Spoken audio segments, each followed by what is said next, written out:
Good morning. Today's topic is blood components and function. Myself, Dr. Sabia Khan, Associate Professor, Samrat Prithviraj Chauhan, Government College, Ajmer. Dear students, what is blood? Blood is a fluid connective tissue and it is derived from mesoderm. The branch of the science which is concerned with the study of blood forming tissues and the disorder associated with it is called as hematology. So the study of blood is called as hematology.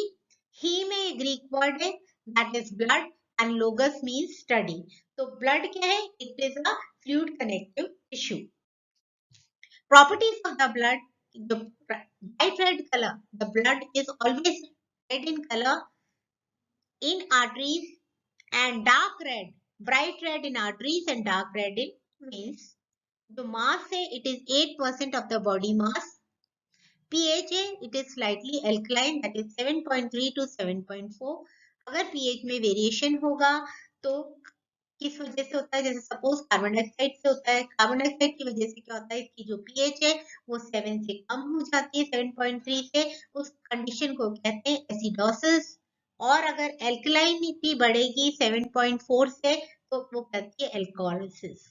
तो acidosis और एल्कोलिसिस ये दोनों conditions हैं जो blood में होती हैं, लेकिन जनरली पीएच मेंटेन रहती है, otherwise it cause to mortality. Taste इसका सॉल्टी है. Temperature 38 degree centigrade. Viscosity it is 3 to 4 times more viscous than water. और वॉल्यूम क्या अडल्ट में 5 to 6 लीटर ऑफ ब्लड होता है. द ब्लड के दो पार्ट होते हैं, एक तो प्लाज्मा पार्ट और एक होता है सेल्यूलर कंपोनेंट. प्लाज्मा जो पार्ट है वो 55% होता है, फ्लूइड फॉर्म में है. सेल्यूलर कंपोनेंट्स आरबीसी, डब्ल्यूबीसी और प्लेटलेट्स होते हैं, that is erythrocyte, leucocyte and thrombocytes.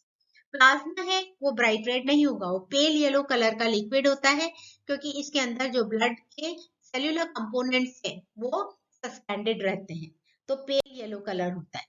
If you see the constituent composition of the plasma, this question is asked, then it is water में water है इसके अंदर 91.5% और प्रोटीन से 7%. कौन कौन सी प्रोटीन से? Albumin, globulins and fibrinogen. और जो सोल्यूट्स हैं अदर वो 1.5% है. वो सोल्यूट्स क्या है? इलेक्ट्रोलिटिक आयंस है, जैसे sodium, potassium, calcium, magnesium, chloride, bicarbonate and sulphate. Gases है इसके अंदर oxygen, carbon dioxide and nitrogen. Nutrients होते हैं इसके अंदर glucose, amino acids and fatty acids. और जो वेस्ट प्रोडक्ट्स हैं that is urea, uric acid and the creatinine. तो this is the question which is asked and hope you have understood. What are the function of the plasma? कि जो water है ये क्या करता है, ये absorb करता है, transport करता है और release करता है heat को. एल्ब्यूमिन्स होते हैं जो प्रोटीन है, ये ऑस्मोटिक बैलेंस में हेल्प करते हैं. ग्लोबुलिन्स है वो डिफेंस मैकेनिज्म में करते हैं. फिब्रिनोजेन ब्लड क्लॉटिंग में हेल्प करते हैं. और इलेक्ट्रोलिटिक आयंस है ये पीएच बफरिंग में करते हैं. तो पीएच इसलिए प्लाज्मा की मेंटेन रहती है, मेंटेन रहनी चाहिए. If you see red blood up, now coming to the cellular components of the blood, first we are taking the RBCs. RBCs में आप जैसा देखते हैं डायग्राम में, they are rounded and they are circular, बाइकॉन्केव है और नॉन न्यूक्लिएटेड है. लेकिन केवल एक मैमल है जिसकी RBCs न्यूक्लिएटेड होती है, that is the camel. Size है इनका, तो थिकनेस है 2.5 μm और डायमीटर होता है 7 to 8 μm. कलर है इसका रेड है क्योंकि हीमोग्लोबिन पिगमेंट होता है. अडल्ट के अंदर मेल आरबीसी कितनी होती है? 5.4 मिलियंस और अडल्ट फीमेल में 4.8 मिलियंस. लाइफ स्पेन 120 डेज है. तो what are the RBC, describe RBC general in constituent. तो hope you are going to write this. अब प्रोडक्शन आरबीसी का वो इरिथ्रोपोइसिस कहलाता है. ये पूछते हैं define erythropoiesis, that is the production of RBC. Adult के रेड बोन मैरो में, लॉन्ग बोन्स में, that is the hip bone और ब्रेस्ट बोन और रिब्स में है. चाइल्ड में up to 5 years bone marrow of all bones और foetus में लिवर और स्प्लीन में. आरबीसी का अगर नंबर बढ़ेगा इसको बोलते हैं पॉलीसीमिया और डिक्रीज होता है तो इरिथ्रोपीनिया. पॉलीसिस्टीमिया मतलब आरबीसी का नंबर बढ़ना है. तो production of RBC, erythropoiesis, increase in the number of RBC, polycythemia, decrease in the number of RBC is called as erythropenia. So these are the terminologies which are asked in chemistry. Function क्या है RBC के कि एक तो देखो ये transport करता है ऑक्सीजन को फ्रॉम लंग्स से टिश्यूज के अंदर, तो प्योरीफाइड जा रहा है ऑक्सीजन, और फिर वापस कलेक्ट करेगा कार्बन डाइऑक्साइड को and again send it to the lungs for purification. Normal जो ब्लड है उसके अंदर 13 to 15 ग्राम ऑफ हीमोग्लोबिन होता है पर 100 ml ऑफ ब्लड। एक आरबीसी है उसके अंदर क्या होगा, 250 मिलियन मॉलिक्यूल्स होते हैं हीमोग्लोबिन के, और मॉलिक्यूल्स ऑफ हीमोग्लोबिन है कि हर मॉलिक्यूल जो हीमोग्लोबिन का है वो कैरी करता है 4 molecules of oxygen. So this is a very important thing which are asked in NET, JRF, IS and RS exams. Leukopoiesis, the production of WBC is known as leukopoiesis. Adult में कहाँ होते हैं ये WBC? Liver, spleen, tonsils and bone marrow में, fetus में liver और spleen में। अगर number of WBC बढ़ता है तो इसको कहते हैं ल्यूकोसाइटोसिस। डिक्रीज होता है नंबर ऑफ WBC में ल्यूकोपीनिया। और कई बार ऐसी कंडीशन होती है, पैथोलॉजिकल कंडीशन ऐसी जाती है जब है ना WBC का नंबर होता है ना वो बढ़ते ही जाता है, उसको ल्यूकीमिया कहते हैं और जनरली ब्लड कैंसर में होता है। टाइप ऑफ WBC तो क्या होंगी, ग्रैन्युलर और अग्रैन्युलर। ग्रैन्युलर में होती है न्यूट्रोफिल्स, एसिडोफिल्स एंड बेसोफिल्स, और अग्रैन्युलर में होती है लिम्फोसाइट्स एंड मोनोसाइट्स। तो these are the two cellular components of WBC. तो न्यूट्रोफिल्स 62%, एसिडोफिल्स 2.3%, बेसोफिल्स है 0.4% होती है, लिम्फोसाइट्स है 30% एंड मोनोसाइट 5.3%। आप यहाँ पे शेप देख लीजिए न्यूट्रोफिल्स का, एसिडोफिल्स का एंड बेसोफिल का। न्यूट्रोफिल्स में आप देखिए फीचर्स है, तो इसके अंदर क्या होता है न्यूक्लियस, जिसमें आप यू कैन सी 3 से 4 लोब्स है और ये स्टेन होते हैं न्यूट्रल डाई से, दैट इज द हेमेटॉक्सिन।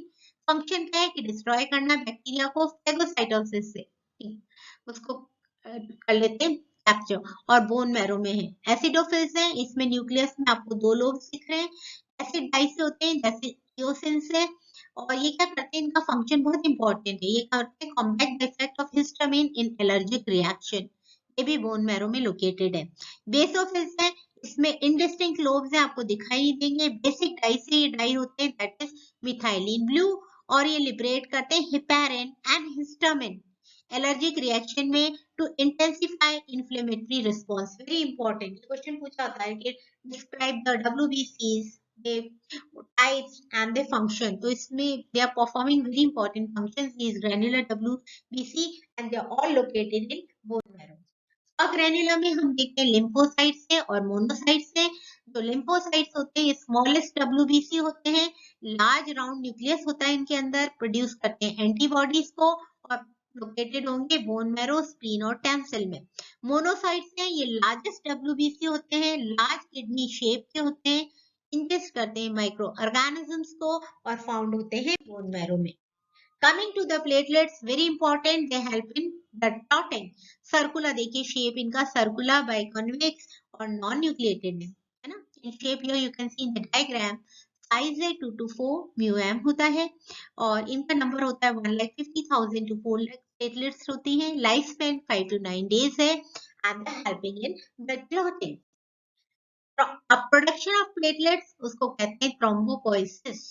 प्लेटलेट्स क्या होते हैं, लार्ज फ्रेगमेंट होते हैं सेल के और इनको मेगा कैरियोसाइट्स कहते हैं जो कि रहते हैं बोन मैरो में।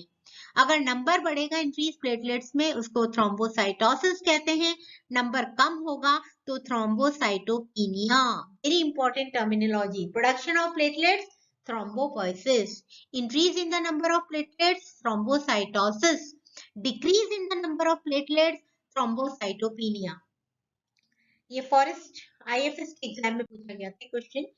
इसके अलावा ब्लड है, इसके अंदर एंटीकोआगुलेंट प्रेजेंट होता है। अब देखिए आप पूछेंगे कि भाई एंटीकोआगुलेंट प्रेजेंट है तो फिर अगर तो इस कैसे अगर फ्लो हो रहा है आउटर साइड में इंजरी से तो ब्लड बहना बंद ही कैसे होगा। तो आउटर साइड में हम देखते हैं कि वहां फिब्रिनोजन फिब्रिन में कन्वर्ट होती है।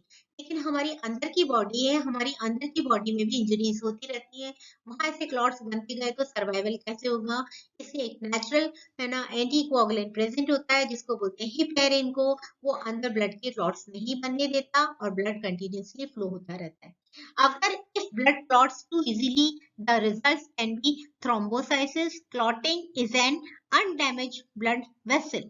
If the blood takes too long to clot, haemorrhage can occur. अगर बहुत लंबे टाइम लगेगा ब्लड को क्लॉट बनने तो हीमोरेज भी हो सकता है। फंक्शंस देखें हम ब्लड के, ब्लड हेल्प करता है ट्रांसपोर्टेशन में, oxygen carbon dioxide and nutrients को करता है, वेस्ट प्रोडक्ट्स को हमारी बॉडी से निकालता है, रेगुलेशन करता है होम्योस्टेसिस की, टेम्परेचर की, बैलेंस को, इलेक्ट्रोलाइट बैलेंस को मेंटेन करता है, प्रोटेक्ट करता है हमारे को एंटीबॉडीज प्रोड्यूस करने में, इसलिए ये हेल्प कर रहा है इम्यून रिस्पॉन्स में। तो hope you have understood, this is a very interesting topic and we are going to study some important topic in a next class. Till then, goodbye and stay safe.